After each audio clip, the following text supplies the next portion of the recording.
മഹാന്മാരായ മുൻഗാമികൾ രേഖപ്പെടുത്തുകയാണ്, ഒരു മനുഷ്യൻ സൂറത്തുൽ ബയ്യിന പാരായണം ചെയ്താൽ, ലം യകുനില്ലദീന കഫറു എന്ന് തുടങ്ങുന്ന ഈ സൂറത്ത് ഒരു മനുഷ്യൻ പാരായണം ചെയ്താൽ, ഇന്നല്ലാഹ ലയസ്മഉ ഖിറാഅത ലം യകുനില്ലദീന കഫറു, ഒരു മനുഷ്യൻ ഈ സൂറത്ത് പാരായണം ചെയ്യുന്നത് കേട്ടാൽ അല്ലാഹു സുബ്ഹാനഹു വ തആല പറയും, ഫയഖൂലു അബ്ശിർ അബ്ദി ഫവഇസ്സതി വജലാലി ലഉമക്കിനന്ന ലക ഫിൽ ജന്നതി ഹത്താ തർളാ.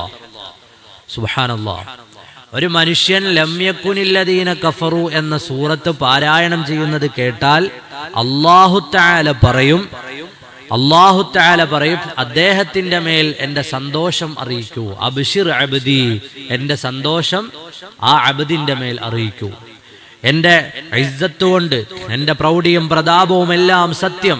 ലഉമക്കിനന്ന ലക ഫിൽ ജന്നതി ഹത്താ തർളാ, അവന് സ്വർഗ്ഗത്തിൽ അവന് ഇഷ്ടം പോലെ താമസിക്കാമെന്ന് അല്ലാഹു പറയുമെന്ന് സയ്യിദുനാ റസൂലുള്ളാഹി സ്വല്ലല്ലാഹു അലൈഹി വസല്ലം. അപ്പൊ ഓതാൻ എത്ര ആയത്തേ ഉള്ളൂ? 8 ആയത്തേ ഉള്ളൂ. ഓതി തീരുമ്പോൾ അള്ളാഹു പറയുന്ന വർത്താനാണ്. ലാസ്റ്റ് അവസാനത്തെ ഭാഗങ്ങൾ ഓതി തീരുമ്പോൾ അള്ളാഹു തആല പറയുന്ന വർത്തമാനമാണ്. ഈ സൂറത്ത് ഓതിയ ആളിന് സന്തോഷ വാർത്ത അറിയിച്ചു കൊടുക്കൂ, സ്വർഗത്തിൽ അവന് ഇഷ്ടമുള്ള അത്രയും താമസിക്കാം, അവന് ഇഷ്ടമുള്ള അത്രയും സ്വർഗത്തിൽ കഴിച്ചുകൂട്ടാമെന്ന് പറയും സയ്യിദുനാ റസൂലുള്ളാഹി സ്വല്ലല്ലാഹു അലൈഹി വസല്ലം തങ്ങളിൽ നിന്ന് വീണ്ടും കാണാം, ഇന്നല്ലാഹ ലയസ്മഉ ഖിറാഅത ലം യകുനില്ലദീന കഫറു. ഒരാൾ ലം യകുനില്ലദീന കഫറു എന്ന സൂറത്ത് പാരായണം ചെയ്യുന്നത് കേട്ടാൽ ഫയഖൂലു, അല്ലാഹു സുബ്ഹാനഹു വ തആല അപ്പോൾ പറയും, അബ്ശിർ അബ്ദി ഫവഇസ്സതി വജലാലി, എന്റെ പ്രൗഢിയും പ്രതാപവും ഒക്കെ തന്നെയാണ് സത്യം. ലാ അൻസാക അലാ ഹാലിൻ മിൻ അഹ്വാലിദ് ദുനിയാ വൽ ആഖിറ, അവന്റെ ദുനിയാവിലെയും ആഖിറത്തിലെയും പ്രയാസങ്ങളിൽ, അഹ്വാലുകളിൽ ഞാൻ അവനെ മറന്നു പോവുകയില്ലെന്ന് അല്ലാഹു റബ്ബുൽ ആലമീൻ. അതിനേക്കാൾ വലുത് എന്താ നമുക്ക് വേണ്ടത്?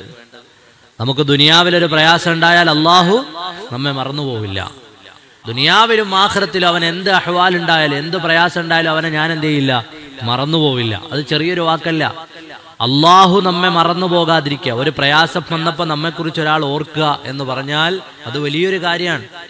എന്ത് പ്രയാസഘട്ടത്തിലും ആ അബ്ദിനെ കുറിച്ച് ഞാൻ ഓർക്കുമെന്ന് അല്ലാഹു റബ്ബുൽ ആലമീൻ എന്ന് മാത്രമല്ല, വല ഉമക്കിനന്ന ലക ഫിൽ ജന്നതി ഹത്താ തർളാ, അവൻ ഇഷ്ടമുള്ള അത്രയും സ്വർഗ്ഗത്തിൽ വസിച്ചോട്ടെ എന്ന് അല്ലാഹു പറയുമെന്ന് സയ്യിദുനാ റസൂലുള്ളാഹി സ്വല്ലല്ലാഹു